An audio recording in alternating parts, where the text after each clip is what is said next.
നമസ്കാരം. നമ്മുടെ മറ്റൊരു വീഡിയോയിലേക്ക് എല്ലാവർക്കും സ്വാഗതം. ഇന്ന് നമുക്ക് നല്ല നാടൻ ടേസ്റ്റിൽ ഒരു കൂർക്കയാണ് ഉണ്ടാക്കുന്നത് കേട്ടോ. അപ്പോൾ അതിന് വേണ്ടിയിട്ട് ഞാനിതാ ഒരു കുക്കർ സ്റ്റൗവിൽ വെച്ച് കൊടുത്തിട്ടുണ്ട്. പിന്നീട് 1/2 കിലോ കൂർക്ക ക്ലീൻ ചെയ്ത് നന്നായിട്ട് കഴുകി വൃത്തിയാക്കിയത് ഇതിലേക്ക് ചേർത്ത് കൊടുക്കുന്നുണ്ട്. ഈ ഒരു വലുപ്പത്തിലാണ് ഞാൻ കട്ട് ചെയ്തെടുത്തിട്ടുള്ളത്. ഇനി ഇതിലേക്ക് 1/2 കപ്പ് വെള്ളം ചേർത്ത് കൊടുക്കാം. ഇനി ആവശ്യത്തിനുള്ള ഉപ്പ്, ഒരൽപ്പം മഞ്ഞൾപ്പൊടി, ഇത്രയും കൂടെ ചേർത്തിട്ട് നല്ലതുപോലെ നമുക്കിതൊന്ന് മിക്സ് ചെയ്തെടുക്കാം.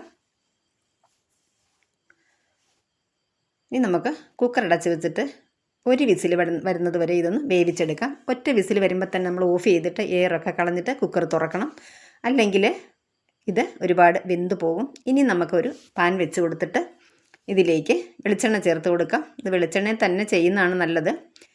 ഇനി ഒരു 1/2 ടീസ്പൂൺ കടുക്, കുറച്ച് കറിവേപ്പില, 2 ഉണക്കമുളക് കട്ട് ചെയ്തത് ഇതുകൂടെ ചേർത്തിട്ട് നല്ലതുപോലെ തന്നെ നമുക്ക് മിക്സ് ചെയ്തെടുക്കാം. അപ്പോൾ ഞാൻ ഇതിന് മുമ്പ് ഒരു കൂർക്കയുടെ റെസിപ്പി ചെയ്തിട്ടുണ്ടായിരുന്നു. അത് ഞാൻ ഒലിവ് ഓയിലാണ് ചേർത്തിട്ടുള്ളത്.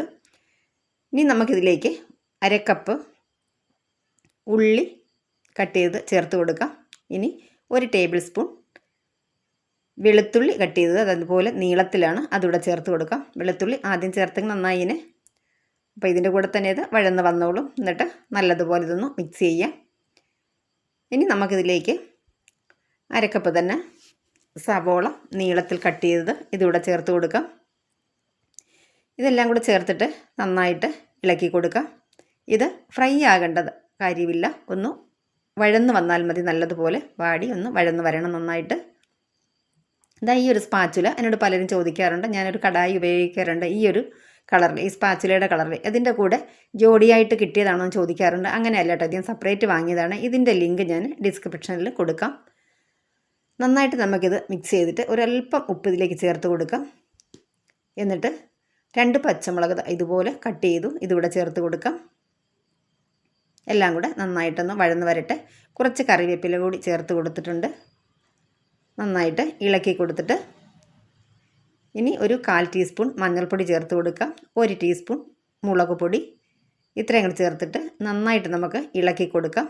ഈ ചേർത്ത മുളക് പൊടിയൊക്കെ നന്നായിട്ട് നമ്മുടെ ഈ ഉള്ളിയിലേക്കൊക്കെ ഒന്ന് നന്നായിട്ട് യോജിച്ച് ഒന്ന് ഫ്രൈ ആയി വരട്ടെ. ഇതൊക്കെ ഇവിടെ ഫ്രൈ ആയിട്ടുണ്ട്. ഇനി നമ്മൾ വേവിച്ച് വെച്ചിട്ടുള്ള കൂർക്ക ഇതിലേക്ക് ചേർത്ത് കൊടുക്കാം. കൂർക്ക അതാ ഒട്ടും വെന്ത് കുഴഞ്ഞു പോയിട്ടില്ല. ഈ ഒരു പാകത്തിന് നമുക്ക് വെന്ത് കിട്ടിയാൽ മതി, അല്ലെങ്കിൽ കുഴഞ്ഞു പോയിട്ടുണ്ടാവും. കൂർക്ക ചേർത്ത് കൊടുത്തതിന് ശേഷം നല്ലതുപോലെ നമുക്കിത് ഇളക്കിയെടുക്കാം. ഇനി ഇതിലേക്ക് കുറച്ച് കറിവേപ്പില കൂടി ചേർത്ത് കൊടുക്കുന്നുണ്ട്.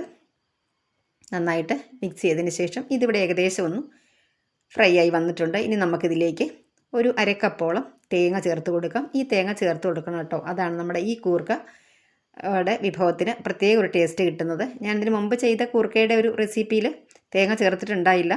ഇത് രണ്ടും നല്ല ടേസ്റ്റ് തന്നെയാണ്. തേങ്ങ ചേർത്തതിന് ശേഷം നമ്മൾ ഒരുപാട് സമയം കുക്ക് ചെയ്യേണ്ട ആവശ്യമില്ല.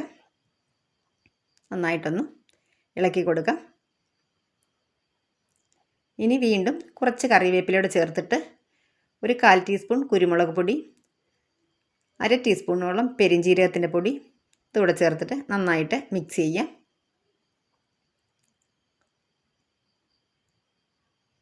ഇനി ഒരല്പം കറിവേപ്പിലയും ഒരല്പം വെളിച്ചെണ്ണ കൂടി ചേർത്ത് കൊടുക്കുന്നുണ്ട്. ഈ വെളിച്ചെണ്ണ നമുക്ക് വേണമെന്നുണ്ടെങ്കിൽ ചേർത്താൽ മതി. ചേർക്കുമ്പോൾ കുറച്ചൊരു ടേസ്റ്റ് അത്രയേ ഉള്ളൂ. ചേർത്തിട്ടില്ലെങ്കിലും പ്രശ്നമൊന്നുമില്ല.